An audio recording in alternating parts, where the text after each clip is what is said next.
Hey, welcome back to Reading the Bible Together. We're in the studio again, but I've got a new partner. That's right. Traded in autumn for Pastor Joe this week. We're excited to be jumping into Matthew 21. But Joe, before we jump into the text, I did have a question from Nathan, who asked us, what happens to the demons after they get exorcised from the people? So like in the case of the demons that were sent into the pigs and they died, or the demon that was in a boy that gets cast out. What's going on afterwards? Well, the demons and pigs, right? That is always a crazy one. Yeah. And that's a great question. There's a lot of detail, especially around that we don't have great answers about all the little nuances. The thing that is interesting about that particular story, when you read it, at least for me, one of the things that I find is interesting, the demons aren't able to just of their free will go into the pigs, right? Yeah. So they ask Jesus for permission, which is kind of interesting to me, because it's a reminder that as much power and influence as it seems that they have in our world, right? It's not unchecked. It's not infinite. Yeah. It's not. They're actually asking permission to leave the man and go into the pigs, which seems really, again, wild. But then the pigs end up dying, and I don't think that the demons knew that the pigs would end up dying, right? Otherwise, they wouldn't have asked to go into the pigs. So then they go back to, whatever realm from which they originally came. Yeah. Well, there you go. Yeah. We love your questions when you ask them in the comments, when you send them via email or via text. And so just thank you for all the ways that you've been engaging with that. We are going to read Matthew 21 today, and then we'll ask those three questions. What's going on? What does it mean? And what are you going to do today? Pastor Joe, since you're the guest, I will invite you to start reading. Well, thank you. And since I am the senior pastor, I do have to use my reading glasses in order I love it. Matthew 21, as they approached Jerusalem and came to Bethphage on the Mount of Olives, Jesus sent two disciples, saying to them, "Go to the village ahead of you, and once you will find a donkey tied there with her colt by her. Untie them, bring them to me. If anyone says anything to you, tell them that the Lord has need of them, and he will send them right away." This took place to fulfill what was spoken through the prophet. "Say to the daughter of Zion, see, your king comes to you, gentle and riding on a donkey, on a colt, the foal of a donkey." The disciples went and did as Jesus had instructed them. They brought the donkey and the colt, placed their coats on them, and Jesus sat on them. A very large crowd spread their cloaks on the road, while others cut branches from the trees and spread them on the road. The crowds that went ahead of them and those that followed shouted, "Hosanna to the Son of David. Blessed is he who comes in the name of the Lord. Hosanna in its highest." When Jesus entered Jerusalem, the whole city was stirred and asked, "Who is this?" And the crowds answered, "This is Jesus, the prophet from Nazareth in Galilee." And when Jesus entered the temple, he drove out all who sold and bought in the temple. And he overturned the tables of the money changers and the seats of those who sold pigeons. And he said to them, "It is written, my house shall be called a house of prayer, but you make it a den of robbers." And the blind and the lame came to Jesus in the temple, and he healed them. But when the chief priests and the scribes saw the wonderful things that he did, and the children crying out in the temple, "Hosanna is the Son of David," they were indignant. And they said to him, "Do you hear what these are saying?" And Jesus said to them, "Have you never read, out of the mouth of infants and nursing babies you have prepared praise?" And leaving them, Jesus went out of the city to Bethany and lodged there. And in the morning, as he was returning to the city, he became hungry, and seeing a fig tree by the wayside, he went to it and found nothing on it but only leaves. And he said to it, "May no fruit ever come from you again." And the fig tree withered at once. And when the disciples saw it, they marveled, saying, "How did the fig tree wither at once?" And Jesus answered them, "Truly I say to you, if you have faith and do not doubt, you will not only do what has been done to the fig tree, but even if you say to this mountain, 'Be taken up and thrown into the sea,' it will happen. And whatever you ask in prayer, you will receive if you have faith." Jesus entered the temple courts, and while he was teaching, the chief priests and the elders of the people came to him. By what authority are you doing these things, they asked, and who gave you this authority? Jesus replied, I will ask you one question. If you answer me, I'll tell you by what authority I'm doing these things. John's baptism, where did it come from? Was it from heaven or was it from men? They discussed it among themselves, and they said, well, if we say it was from heaven, then he's going to ask us, then why didn't you believe him? And if we say it was from men, then we're afraid of the people, and they all hold that John was a prophet, and so we don't want to disagree with them. So they answered Jesus, we don't know. Then Jesus said to them, neither will I then tell you by what authority I'm doing these things. What do you think?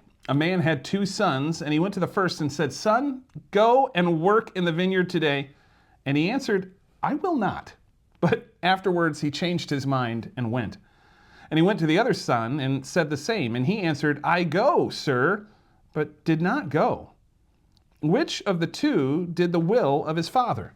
And they said, the first. And Jesus said to them, truly I say to you, the tax collectors and the prostitutes go into the kingdom of God before you. For John came to you in the way of righteousness, and you did not believe him. But the tax collectors and prostitutes believed him. And even when you saw it, you did not afterward change your minds and believe him. And here another parable.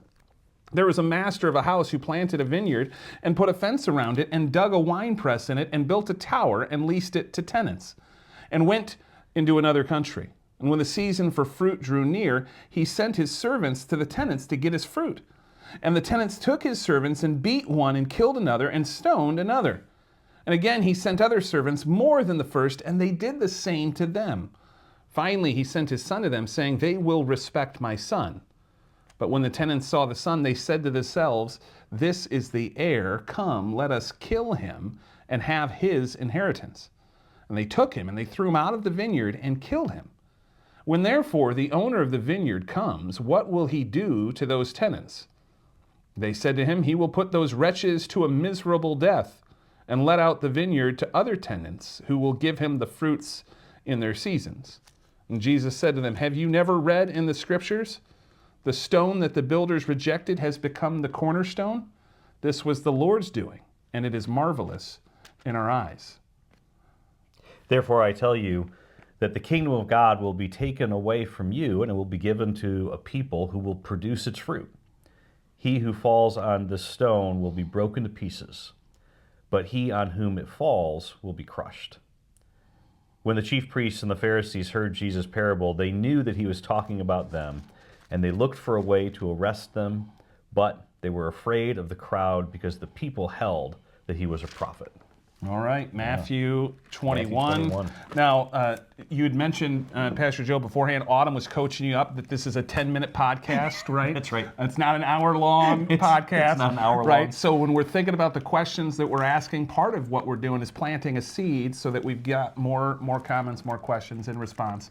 So if you were going to pick one thing, what's going on in the text? I know so much is going on. Yeah, for sure. But what's one thing that kind of sticks out to you from Matthew 21? You know, the one that always sticks out with me here is the fig tree, right? The withering fig tree, because I read that so many times and thinking, like, what is Jesus just like? Yeah. Is he just angry? Is he hangry? Yeah. Like, what's going on? Is that the issue? And the reminder, right? That the fig tree is supposed to have fruit on it, and it's got no fruit, and so it's not doing what its purpose is to do, which is to bear fruit for people. Yeah. And I think this is the reminder for, at least for me, the reason why Jesus has me here in our world at this time is I'm supposed to bear fruit, and I can't always produce a lot of fruit. I can't do maybe all that I want to do, but I want to be about the production of fruit. That's what Jesus is wanting to see happen in my life. Yeah, that makes sense. Yeah, I love just the opportunity that Jesus takes to empty out the temple. Yeah. Because that would have been the place for the Gentiles. That's right. Which is where they would have set up. So Jesus, in doing this, I personalize a little bit. He's making a place for me, right? Like, because I'm not Jewish by birth. I'm the one that's brought in, grafted in. So that's right. That's what sticks out a little bit to me. That's right. But what's the meaning for you? So as you read Matthew 21, what does it mean for you in your faith today? I think the reminder of the what I love in the beginning, the reminder of the triumphal entry when Jesus gives these very specific, go here, find this, you'll see this person, they're going to ask you this question. The reminder that none of this is happenstance, none of it's accidental. Jesus knows all the things that are going to happen in my future, in our future, right? None of this is catching him off guard. As traumatic and as chaotic as life appears to be at times, right? Yeah. None of it is taking him by surprise. So I know that I can rest in the fact that if Jesus isn't surprised at this point in his own life, he's not surprised by what's happening in my life, and that brings me a lot of peace. That's really awesome. I tend to lean on the two sons parable because sometimes I'm like one of the sons, and then some of the times I'm the other son, right? Like I say I'll do it, and then I forget to do it. Right. And then I say I'm not going to do it, but then I do it anyways. And I'm like thankful that in all things, like I have the grace given to me, and I hopefully am like those tax collectors and prostitutes that saw Jesus and then followed him. Yeah. And not like those that kind of rejected that. So, Pastor Joe, we've got a takeaway today. What are you going to do today, having read Matthew 21? Well, the reminder of being engaged and producing fruit, right? That's the reminder for me. Yeah. It's not always easy. It's easy to get caught up with a bunch of other things that are going on, but the idea that I want to be fruitful, I want to have work ahead of me that I feel is helping the kingdom and helping me to grow in Jesus' kingdom. That's my takeaway. I love it. Last week when we were recording, it was the day my granddaughter was born, and so every response I gave the whole week was, I'm going to see my granddaughter. I'm not doing that this week, so I have to pick a new one. But maybe I will FaceTime with my granddaughter, so I'll get to see her and hopefully be able to share the love of God with her through my daughter and my son-in-law, and so bear more fruit, kind of like Pastor Joe was saying. But what about you guys? That's right. We would love to hear from you, what you're reading in the text, what stands out to you. We didn't talk about it all, and what does it mean to you? And then what are you going to do today, having read Matthew 21 together? So thanks so much for joining us. For Pastor Joe, Pastor Matt, we'll see you next week. Great to be with you. Have a great day.